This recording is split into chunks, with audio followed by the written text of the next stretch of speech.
Welcome to the first edition of Fast As Shit Review, where I give myself around 2 minutes to review a game. First off to be reviewed at the speed of shit is Kenshi, a semi-new indie squad-based tactical RPG sandbox game. That's a mouthful.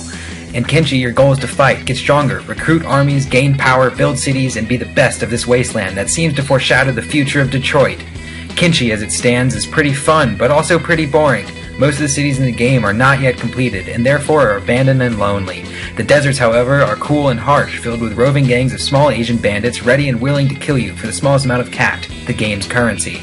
You'll start off Kenshi with one soldier that you'll create in a character creation screen that is pretty advanced for an indie game, allowing you to customize every bit and piece of your avatar's body. However, there seems to be an apparent lack of hair and tits. That's right, you can't have your Sucker Punch-esque dream girl running around the desert in a miniskirt, slashing bandits with a samurai sword just yet.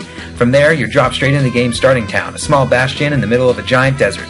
Then it's up to you as to how you gain your power, whether that be through painstakingly getting your ass kicked by miniature Jackie Chans until you're strong enough to win, or by some other less fun means of advancing. Inch by inch, foot by foot, you'll crawl your way across the desert in some sad, desperate hope of finding civilization, booze, and supplies. But early on, all that lovely stuff that you strive so hard to achieve will be quickly taken away from you, along with any sense of joy and accomplishment, as the greedy and sand vultures descend upon you and your underpowered squad, rape and kill you, and leave you in the sand to bleed out. There's a bleeding feature in this game, but you do not just die when you're defeated. You will have to put the game in fast-forward mode and watch your character's lifeless, shame-filled body recover as the sand and blood clot in its wounds.